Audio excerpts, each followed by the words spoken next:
Hello aspirants, welcome back to my channel UPSC with IMNS। हमने Indian geography का एक lecture complete कर लिया है और आज हमारा दूसरा लेक्चर है। तो आज हम पहला टॉपिक है प्रमुख दर्रे भारत के, और इनसे बहुत ज़्यादा क्वेश्चंस आते हैं पीसीएस में। तो हम देखते हैं, पहला लद्दाख में स्थित देखते हैं कि लद्दाख में कौन कौन से हैं। तो जोजिला और काराकोरम, ये दोनों बहुत ही इंपॉर्टेंट है लद्दाख में। जोजिला दर्रा और काराकोरम दर्रा ये लद्दाख में है। खारदुंगला और चांगला ये भी लद्दाख में है, लेकिन जोजिला और काराकोरम याद रखना। तो जोजिला दर्रा लद्दाख में है, पहले जम्मू कश्मीर का नाम आता था, लेकिन याद रखना अब लद्दाख में है। हिमाचल प्रदेश में देखते हैं तो यांगजी दीवान, रोहतांग, सिपकिला, बड़ा लाचा, भारबा, मनिरंग, परंगला, तो ये सारे हिमाचल प्रदेश के हैं। तो हिमाचल में रोहतांग और सिपकिला, बड़ा लाचा ये तीन बहुत ही इंपॉर्टेंट है। तो रोहतांग, सिपकिला, बड़ा लाचा ये हिमाचल प्रदेश में है।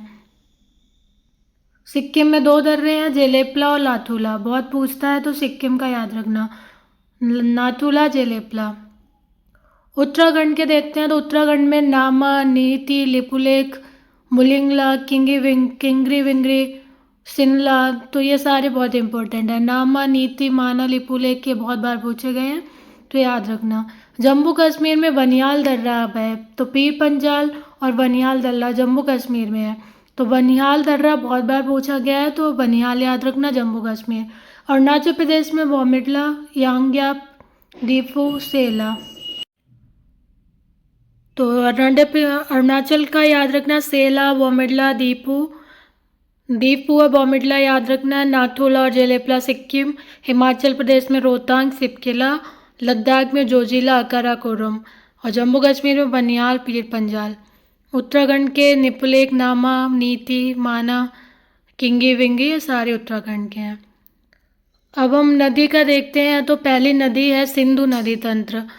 तो सिंधु नदी तंत्र को देखते हैं तो पहला सिंधु देखते हैं। तो सिंधु नदी मानसरोवर झील जो कि तिब्बत में है वहाँ से निकलती है, और अरब सागर में इसका मुहाना है। अरब सागर में जाके ये लुप्त हो जाती है। सहायक नदियाँ इसकी कौन सी हैं, तो सियोक, सिंगार, गिलगित, सतलज, चिनाव, रावी, ब्यास, झेलम, कराकुक, कुर्रम, द्रास, गोमल, काबुल ये सारी सिंधु की सहायक नदियाँ हैं। तो सतलज, चिनाव, रावी, ब्यास, झेलम ये बाईं ओर से मिलती हैं और सारी दाईं ओर से मिलती हैं। तो सियोक, सिंगार, गिलगित, सतलज, चिनाव, रावी, ब्यास, झेलम, कुर्रम, द्रास, कोमल ये सारा याद रखना, सिंधु नदी तंत्र के भाग हैं। सतलज नदी भी मानसरोवर झील के निकट राकस ताल से निकलती है। तो उसका याद रखना है, मानसरोवर झील से निकलती है और सतलज का राकस ताल दिया रहता है ऑप्शन में। तो इसका उद्गम क्षेत्र राकस ताल है और तिब्बत से ही होता है इसका भी उद्गम। तो इसका मुहाना चिनाव नदी है, चिनाव नदी में मिल जाती है जो कि सिंधु की सहायक नदी है। तो सिंधु में मिल जाती है। ब्यास, स्पीति, बसपा ये सतलज की सहायक नदियाँ हैं। चिनाव सबसे विशालतम नदी है जो पंच झील है सिंधु की। चंद्र एवं भागा संज्ञा दो सरिताओं के संगम से बनी है। उक्त दोनों सरिताएं हिमाचल प्रदेश के हिमालय से उद्भूत होती हैं और इसका मुहाना भी सतलज नदी है। तो ये चिनाव नदी सतलज नदी में मिल जाती है और झेलम, रावी और तभी इसकी सहायक नदियाँ हैं। रावी नदी रोहतांग दर्रे से निकलती है और चिनाव नदी में मिल जाती है। ब्यास भी रोहतांग दर्रे से निकलती है और सतलज नदी में मिल जाती है। तो पार्वती, हुड़ला, तीर्थन ये ब्यास की सहायक नदियाँ हैं। झेलम का याद रखना, शेषनाग झील, पीर पंजाल से उद्गम स्थल है इसका और ये चिनाव नदी में ही मिल जाती है। और किशन गंगा इसकी सहायक नदी है। किशन गंगा बहुत बार पूछी गई है, तो याद रखना है झेलम की सहायक नदी है किशन गंगा। तो सिंधु, सतलज, चिनाव, रावी, ब्यास, झेलम सारा याद रखना है। गंगा नदी तंत्र देखते हैं तो गंगा गंगोत्री के निकट गोमुख से निकलती है। तो याद रखना है गंगोत्री के गोमुख से निकलती है गंगा नदी। संगम मुहाना क्या है, तो बंगाल की खाड़ी है और इसकी सहायक नदियों में यमुना, टोंस, कर्मनासा, सोन, पुनपुन, किऊल, गोमती, घाघरा, गंडक, कोसी, महानंदा, तो ये गंगा की सहायक नदियाँ हैं। तो याद रखना है, इनका क्रम भी पूछते हैं। यमुना नदी यमुनोत्री हिमानी से निकलती है उत्तराखंड से, और ये इलाहाबाद में गंगा से मिल जाती है। चंबल, सिंधु, बेतवा, केन, टोंस, हिंडन, बरेन, सिंगर, रिंद, ये सारी यमुना की सहायक नदियां हैं। तो याद रखना है बेतवा, केन, हिंडन, चंबल, ये सारी। तो यमुना का याद रखना है यमुनोत्री हिमानी। चंबल का देखते हैं तो जाना पाव पहाड़ी टावर के निकट यमुना में मिल जाती है चंबल नदी। काली, सिंध, बनास, पार्वती, क्षिप्रा, खारी, ये चंबल की सहायक नदियां हैं। तो काली, सिंध, बनास, पार्वती, क्षिप्रा, तो कंफ्यूज नहीं होना है, यमुना की सहायक नदी नहीं है, ये चंबल की सहायक नदी है। रामगंगा नैनीताल के समीप से निकलती है, कन्नौज के निकट गंगा में मिल जाती है। तो रामगंगा उत्तर प्रदेश के कन्नौज के निकट गंगा से मिल जाती है। घाघरा नदी तिब्बत पठार से ही निकलती है, इन सब का नहीं पूछते हैं इतना उद्गम क्षेत्र। और ये बस इतना याद रखना, घाघरा, गंडक, कोसी, बेतवा, सोन, ये सारी गंगा नदी तंत्र के ही भाग हैं। तो सोन का याद रखना, अमरकंटक की पहाड़ी से निकलती है। और सोन की बहुत ही फेमस सहायक नदी है रिहंद। तो रिहंद याद रखना सोन की सहायक नदी है। दामोदर छोटा नागपुर से निकलती है और हुगली में मिल जाती है ये, और इसकी सहायक नदियाँ छोड़ सकते हैं। ब्रह्मपुत्र याद रखना, चोमांग, युंग, डुंग, हिमानी तिब्बत के सांगपो, तिब्बत में से सांगपो कहते हैं, वहाँ से निकलती है मानसरोवर के निकट। और पद्मा से मिल जाती है, जो गंगा ही है, जो बांग्लादेश में पद्मा नाम से जानी जाती है, तो ये पद्मा में मिल जाती है ब्रह्मपुत्र नदी। देबोग, लोहित, तेस्का, मानस, सुबनसिरी, कामंग, संकोच, तो ये सारी ब्रह्मपुत्र की सहायक नदियाँ हैं।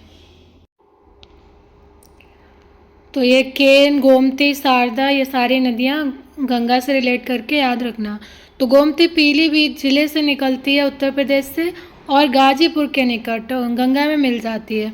शारदा नदी नेपाल और हिमालय के मिलाम हिमानी से निकलती है, और बाराबंकी में घाघरा से मिलती है। तो याद रखना ये घाघरा से मिलती है, डायरेक्ट गंगा में नहीं मिलती है शारदा नदी।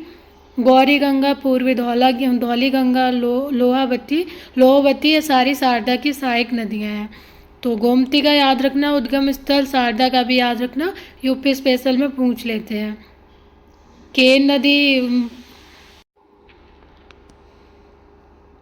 तो इतनी सारी नदियों को हमें याद रखना है। गोदावरी और उसकी सहायक नदियों को देखते हैं। तो गोदावरी 3 स्टेट से होकर बहती है, महाराष्ट्र, मध्य प्रदेश और आंध्र प्रदेश। और ये त्र्यंबकेश्वर जो नासिक में है महाराष्ट्र में, वहाँ से इसका उद्गम स्थान है। तो Trimbakeshwar match of the following में पूछ लेता है। तो त्र्यंबकेश्वर याद रखना नासिक में है। और गोदावरी को दक्षिणी गंगा भी कहते हैं। तो दक्षिणी गंगा के नाम से कौन जानी जाती है? गोदावरी नदी। 3 स्टेट से होकर बहती है। और इसकी सहायक नदियों को देखते हैं तो दुधना, पूर्णा, पेनगंगा, बरदा, वेनगंगा, इंद्रावती, सबरी और झेलम, तो ये सारी, और मंजीरा, ये सारी गोदावरी की सहायक नदियाँ हैं। तो निजाम सागर और मंजीरा ये दक्षिण से आके मिलती हैं, और बाईं ओर से दुधना, पूर्णा, पेनगंगा, वेनगंगा और इंद्रावती, सबरी ये मिलती हैं। तो इनका क्रम भी याद रखना, एक बार पूछा गया है। दुधना, पूर्णा, पेनगंगा, बरदा, फिर वेनगंगा, फिर इंद्रावती, फिर सबरी। और मंजीरा और निजाम सागर ये दाईं ओर से मिलती हैं। कृष्णा और उसकी सहायक नदियों को देखते हैं। तो कृष्णा का उद्गम स्थान याद रखना महाबलेश्वर। तो महाबलेश्वर से निकलती है और महाराष्ट्र, कर्नाटक और आंध्र से होकर बहती है। तो महाराष्ट्र, कर्नाटक, आंध्र प्रदेश, और महाबलेश्वर महाराष्ट्र में ही है। तो महाबलेश्वर से उद्गम स्थल है इसका। इसकी सहायक नदियों में याद रखना भीमा, तुंगभद्रा और भद्रा, हंगरी, तो और ये सारी श्री कृष्णा की सहायक नदियाँ हैं। तो भीमा और तुंगभद्रा बहुत पूछी गई है। तो भीमा याद रखना गोदावरी की नहीं है, कृष्णा की सहायक है भीमा और तुंगभद्रा। ये उद्गम स्थान है कुछ नदियों के, पूछे गए हैं एग्जाम्स में, तो हम याद कर लेते हैं। नर्मदा का अमरकंटक है मैकाल पर्वत पर। तो नर्मदा का उद्गम स्थान अमरकंटक है। ताप्ती का मुल्ताई बैतूल जिला मध्य प्रदेश है। गोदावरी का त्र्यंबकेश्वर नासिक महाराष्ट्र में है। गोदावरी कृष्णा का महाबलेश्वर महाराष्ट्र में। कावेरी ब्रह्मगिरी पहाड़ी कर्नाटक। महानदी का सियावा पहाड़ी छत्तीसगढ़। तो महानदी का उद्गम स्थान जो है छत्तीसगढ़ से है, सियावा पहाड़ी से। कावेरी का ब्रह्मगिरी पहाड़ी कर्नाटका में। कृष्णा का महाबलेश्वर महाराष्ट्र में। गोदावरी का त्र्यंबकेश्वर नासिक में। और ताप्ती का मध्य प्रदेश से ही है। और नर्मदा का अमरकंटक पहाड़ियाँ मैकाल पर्वत मध्य प्रदेश। तो सबसे लंबी नदी इनमें कृष्णा नदी है और सबसे लंबी गोदावरी है, दूसरे पर कृष्णा है, तीसरे पर नर्मदा है। तो दक्षिण भारत की नदियों का क्रम पूछते हैं, सबसे छोटी बड़ी तो याद रखना है गोदावरी सबसे लंबी है, उसके बाद कृष्णा है, फिर तीसरे स्थान पर नर्मदा है। गोदावरी की सहायक नदियाँ पूर्णा, वर्धा, प्राणहिता, मंजीरा, वेनगंगा, इंद्रावती। हमने अभी देखा था इनको। कृष्णा का याद रखना तुंगभद्रा, कोयना, घाटप्रभा, मूसी, भीमा, मालप्रभा, पंचगंगा, दूधगंगा। तो ये कृष्णा की सहायक नदियाँ हैं। कावेरी की अमरावती, भवानी, हेमावती, काबनी। कावेरी की सहायक नदियाँ हैं। महानदी की शिवनाथ, हस्ते, भीप, तेल। तो ये महानदी की सहायक नदियाँ हैं, तो इनको याद रखना। क्षेत्रफल की दृष्टि से 5 बड़े राज्यों में राजस्थान पहले पर है, मध्य प्रदेश दूसरे पर है, महाराष्ट्र का स्थान तीसरा है और चौथे पर उत्तर प्रदेश है, 5वें पर गुजरात। तो इन 5 को याद रखना है। क्षेत्रफल की दृष्टि से भारत के 5 बड़े राज्य राजस्थान, मध्य प्रदेश, महाराष्ट्र, उत्तर प्रदेश और गुजरात। तो उत्तर प्रदेश का स्थान चौथा है क्षेत्रफल में, और जनसंख्या में उत्तर प्रदेश पहले स्थान पर है, महाराष्ट्र दूसरे पर है और बिहार तीसरे स्थान पर है, पश्चिम बंगाल चौथे स्थान पर है। भारत की प्रमुख जनजातियों को देखते हैं, बहुत ही इंपॉर्टेंट टॉपिक है और इससे हर साल एक क्वेश्चन आ ही जाता है, तो हम इसको देखते हैं अच्छे से। पहले लद्दाख का देखते हैं, तो बकरवाल और चांगपा लद्दाख की जनजातियां हैं। डोगरा जम्मू कश्मीर में है। गद्दी और गुर्जर हिमाचल प्रदेश में। गद्दी और गुर्जर बहुत बार पूछी गई है, तो गद्दी जनजाति और गुर्जर जनजाति हिमाचल प्रदेश की है। उत्तराखंड की चारों याद रखना, थारू, जौनसारी, बुक्सा, भोटिया। ये उत्तराखंड में पाई जाती हैं जनजातियाँ। और उत्तर प्रदेश में थारू जनजाति बहुत फेमस है। बुक्सा, जौनसारी भी पाई जाती हैं, लेकिन थारू ऑप्शन में होगा तो आप थौरी लगाएंगे। और अंगारिया भी उत्तर प्रदेश में पाई जाती है। झारखंड की याद रखना है, संताल, मुंडा, उरांव हो।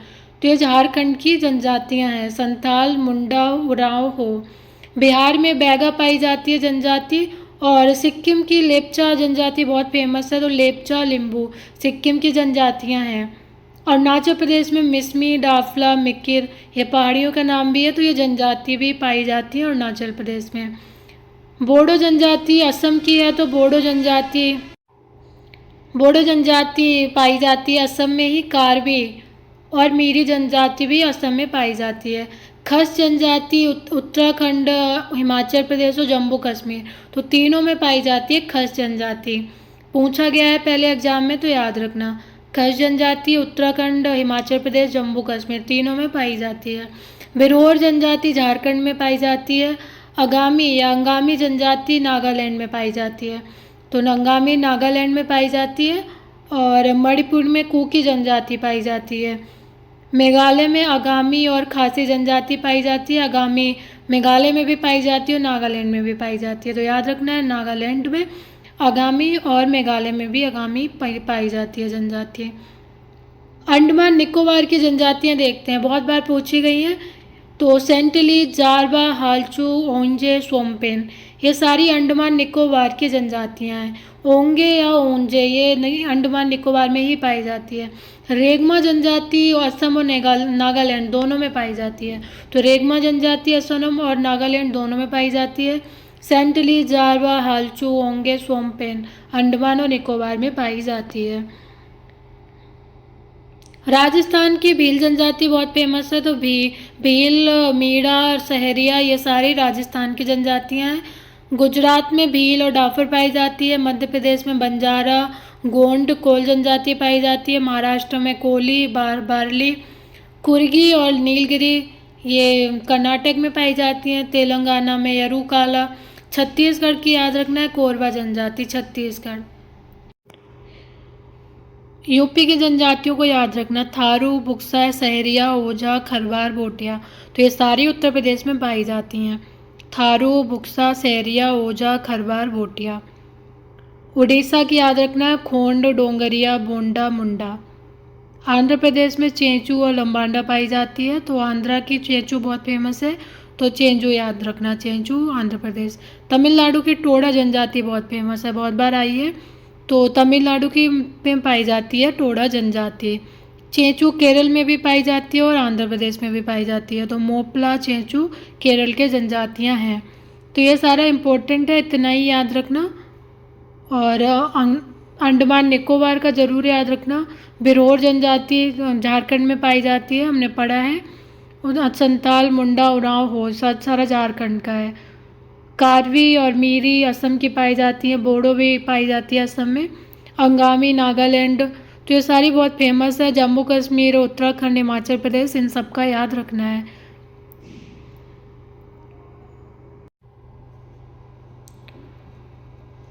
जनजाति से रिलेटेड कुछ क्वेश्चंस हैं, उनको भी देख लेते हैं।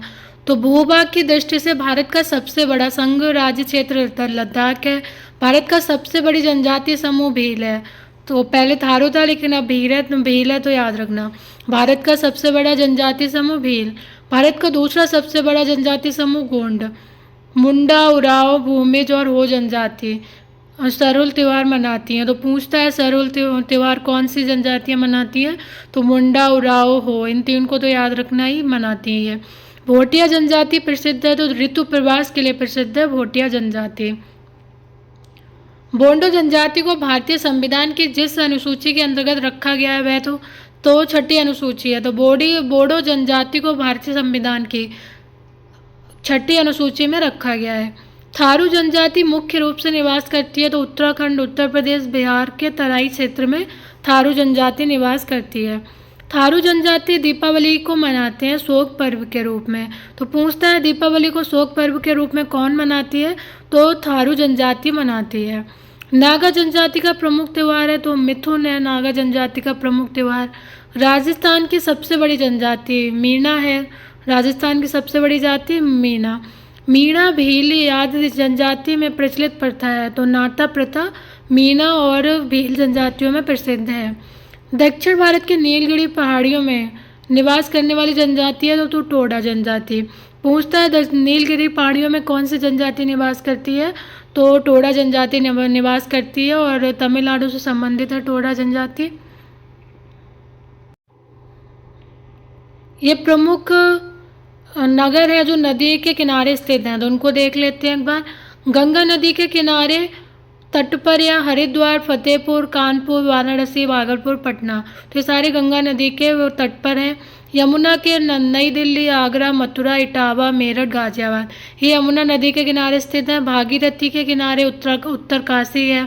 मूसी हैदराबाद के तट पर है। तो मूसी हैदराबाद याद रखना, बहुत बार पूछा गया है। तो मूसी हैदराबाद। कृष्णा नदी के तट पर विजयवाड़ा। गोदावरी के नासिक, राजमुंद्री, नांदेड़। झेलम नदी के किनारे श्रीनगर स्थित है। सिंधु के लेह है। सतलज के लुधियाना है। तो सतलज नदी के किनारे लुधियाना स्थित है। साबरमती नदी के किनारे अहमदाबाद और गांधीनगर। गोमती नदी के लखनऊ। ताप्ती के सूरत और बैतूल। सुवर्ण रेखा के जमशेदपुर। इंद्रावती के जगदलपुर। नर्मदा नदी के जबलपुर। क्षिप्रा नदी के किनारे उज्जैन। तो उज्जैन का पूछता है क्षिप्रा नदी के किनारे। रामगंगा का याद रखना, बरेली स्थित है। बरेली कहाँ है, तो यूपी में है। रामगंगा नदी के तट पर है। मंदाकिनी, रामबाड़ा, गौरी कुंड, गुप्तकाशी। सरयू नदी के तट पर अयोध्या स्थित है। राप्ती नदी के किनारे गोरखपुर, ब्रह्मपुत्र के गुवाहाटी और डिब्रूगढ़। चंबल के कोटा, तो कोटा चंबल नदी के तट पर है। महानदी के तट पर कटक नगर स्थित है।